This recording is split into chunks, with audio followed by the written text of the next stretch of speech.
podcast, and now that you are back with us, I'm going to throw that football back into your court, just using every sports metaphor there is, because I think you already hit on it earlier where you were saying IR, which is an NFL term for injured reserve. Right. Yeah, IL, IR. I'll just throw it all together. So, I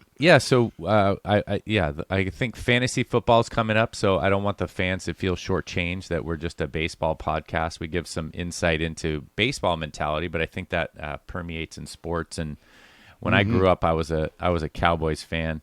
I did see somebody post, because my Twitter happens to be fairly Houston heavy. Go figure. The dumpster fire that is the Houston Texans. So I think having it's the dumpster fire on Kirby Drive, I think it is. Oh, there you go. That's crazy. Our boy Mark Ramos, I think, either has T-shirts or coasters available if you need them that say that. All right, there you go. The dumpster fire.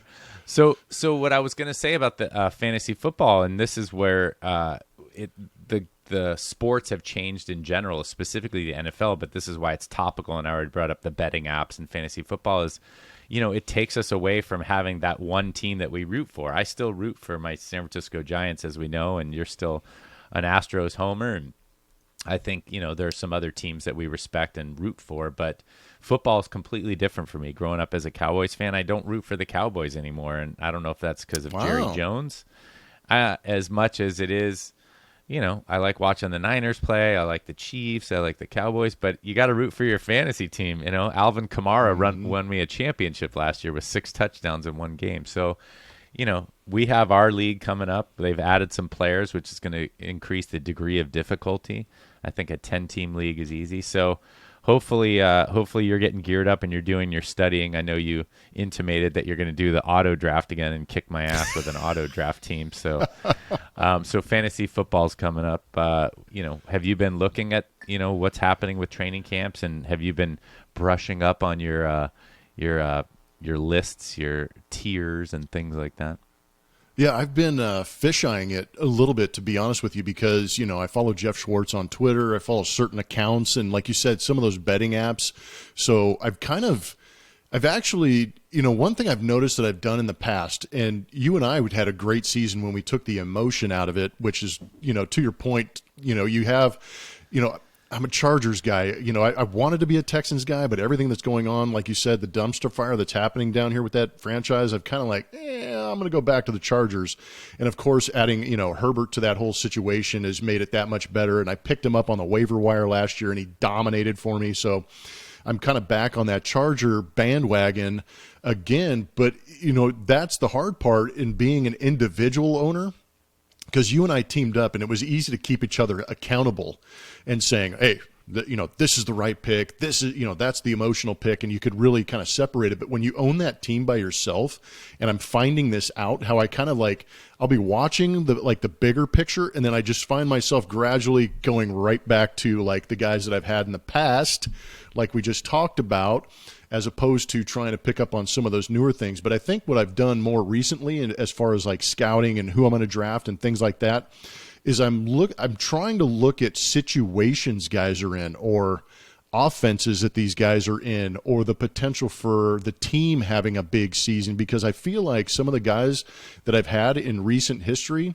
the Browns had a good season last year, and had a couple guys on their team that performed well. So I'm kind of looking at teams that are anticipated to perform well, healthy, and then seeing who's on that roster that maybe I could kind of sneak a pick in with that would be able to be productive on a winning team, instead of being on a losing team that's just going bombzilla, down the field with passing every time, trying to catch up in some of these games. I like the strategy. I would say that's where I focus on the teams I think that have success, and that's an offense I want a piece of. Like the Bills last year had success, right? And they've added some players, and you're like, ooh, okay, I like to follow the Bills. But I will say last year I had both DJs. I had DJ Chark in Jacksonville, and then there's the DJ Moore in Charlotte, I was going to say, but obviously Carolina. Those guys both helped me out a lot. So I don't know if I'm going to go DJ heavy again. That was another league I was in. But I will say to you, one thing that helps me, and you drive around a lot. I mean, say it on the podcast, give away a secret here, is there is a channel on my XM, Sirius XM, and they have a fantasy sports channel. And I will say I listen to it every time I get in the car during football season. And then as soon as football season ends or the fantasy, I never listen to it. And now I just tuned in again. Like I listened to it from August 1st to August 1st to like December, December 25th, right? I bet they see their ratings spike. Yeah. Oh, I'm sure they do. This goes back to the popularity of sports again, right? Like, Yes. fantasy sports started with rotisserie baseball, and now I think golf and NFL have certainly exceeded. But You're rotisserie baseball was the statistician people, like, hey, we're into this. Anyway, so I will just give you a hint. Channel 87 on my Sirius XM radio has got a couple of shows. 87. I will down. forewarn you that Jim Bowden and another guy have a show on there. Jim Bowden is now on the Fantasy Football Network, and every time that show comes on, I turn it off. It's just like I'm not taking fantasy advice from a GM God, no. I didn't like when he did baseball. I was But going to say, he's already in your craw as it is. You're not going to listen There to you him go. for a different sport. yeah, that would be like you. He screwed up the having- first time. That's right. Yeah. Hey, that's right. But no, like having I don't know about that. That wasn't a personal thing. All right, we can say it now. He screwed up by not calling you up, okay? Well, there you go. Yeah. Cup of coffee.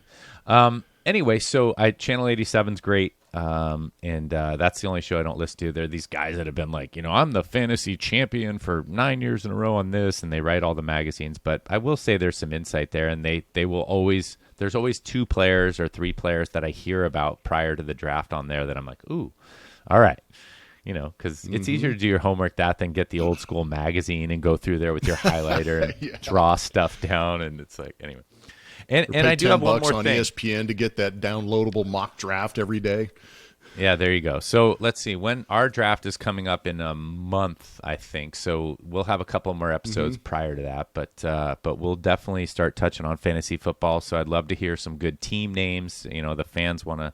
I know they're sending in questions, but let's hear some good team names that we can have, and maybe some thoughts.